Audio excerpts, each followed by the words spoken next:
virtuosamente, morrer piedosamente e obter no céu a eterna bem-aventurança. Amém. Podemos sentar, meus amados irmãos, para a nossa catequese de hoje. Então, nós estamos nossa catequese, trabalhando esse ano a explicação do credo, a nossa profissão de fé católica. E hoje, o nosso tema, dentro do estudo sobre a segunda pessoa da Santíssima Trindade, sobre Jesus Cristo, vamos tratar o tema da encarnação. O Filho de Deus se fez homem. Então, nós cremos em Jesus Cristo, o Filho de Deus que se fez homem para nos salvar.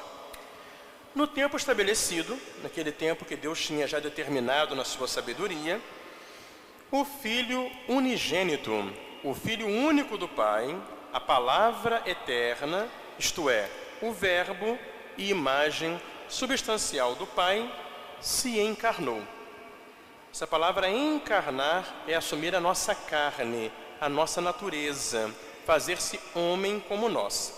Então, ele é o Filho unigênito, o Filho único gerado pelo Pai eterno. Ele é a palavra eterna, o Verbo, a imagem substancial do Pai. Portanto, ele é a imagem plena do Pai. E ele se encarnou. Sem perder a natureza divina, ele assumiu a natureza humana. É muito importante nós entendermos bem essa passagem aqui do credo, porque ela vai nos explicar justamente o detalhe da nossa fé, o dogma da fé, de modo bem preciso. No começo da igreja, houve muitas faltas de compreensão que geraram muitas heresias com esse assunto. Então é muito importante entender o que é a natureza, o que é a pessoa. Quando eu falo de natureza, eu falo da essência. É aquilo que nós somos. A natureza é aquilo que eu sou, é a minha essência que me define. Já a pessoa, trata-se de quê? Trata-se do indivíduo concreto que existe naquela natureza. Por exemplo, nós aqui. Cada um de nós é uma pessoa. É uma pessoa concretamente existente que pertence à natureza humana. Só que em nós, a natureza humana, ela está multiplicada. Qual é a nossa natureza humana? Nós somos animais racionais. Isso que define que nós somos. E essa natureza ela é multiplicada, de modo que cada um de nós é uma pessoa da natureza humana. Em Deus é diferente, porque Deus, ele é uma só natureza divina, não é? Na qual existem três pessoas, o Pai, o Filho e o Espírito Santo, mas as três pessoas têm uma natureza só, única, não multiplicada. A segunda pessoa da Santíssima Trindade, que é uma pessoa da mesma natureza ou essência divina que o Pai e o Espírito Santo, é o Filho, ele veio a esse mundo e assumiu uma natureza humana igual à nossa. Então Jesus, ele é uma pessoa só, que ao mesmo tempo tem a natureza divina, pela qual ele é igual ao Pai e ao Espírito Santo, e uma natureza humana, pela qual ele é igual a nós. Ele é um ser humano como nós. Então Jesus Cristo, ele é verdadeiro Deus e verdadeiro homem, na unidade da sua pessoa divina. Isso é muito importante, porque, por exemplo, houve uma heresia no começo da igreja, chamada de monofisismo, que dizia que Jesus só tinha a natureza divina, e ele era um homem aparente. Espera aí, se Jesus somente é um homem aparente, não é um homem verdadeiro, então ele não pode representar a humanidade e não pode nos salvar. Entenderam o perigo que é você não ter clareza sobre essas verdades da fé?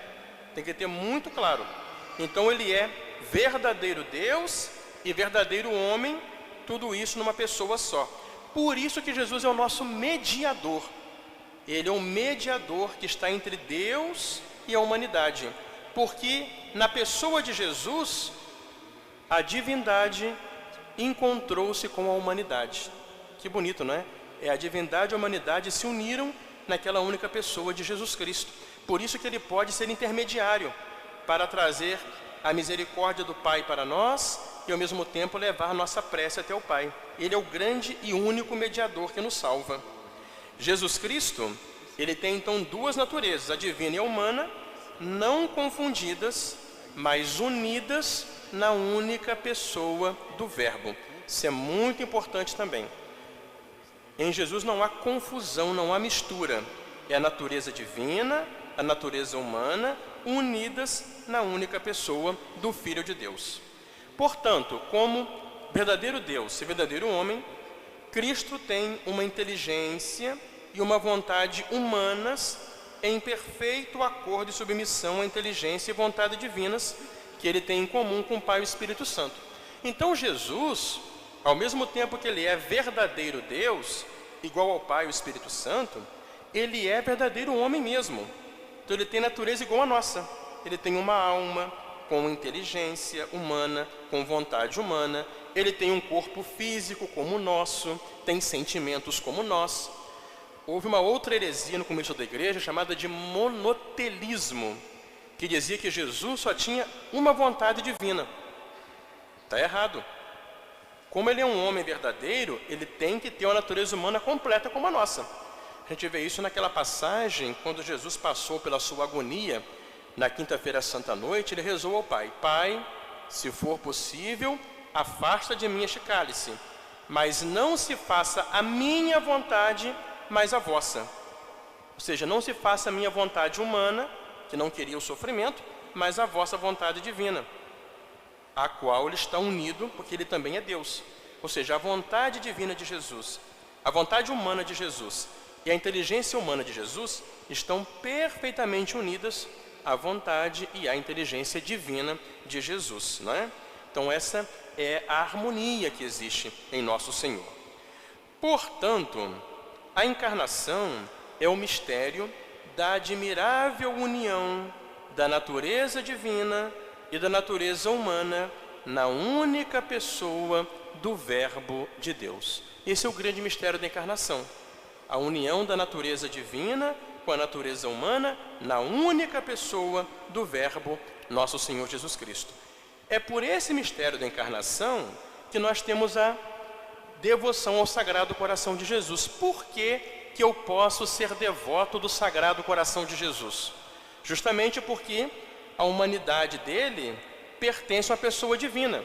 Então eu posso louvar o seu coração porque ele é um Deus que me ama com o coração humano, que me ama com sentimentos humanos, que tem, portanto, essa misericórdia para comigo. Então, portanto, está o nosso tema desta semana, o mistério da encarnação. Vamos então adorar esse grande mistério pelo qual o Filho de Deus veio ao mundo e assim pôde ser o nosso mediador e o nosso Salvador. Queria pedir a pastoral da acolhida para organizar aqui na frente os casais dos noivos que vão receber a bênção, qual lugar que eles vão ocupar, por favor. Vamos ficar todos de pé, meus amados irmãos, para o hino de entrada da Santa Missa.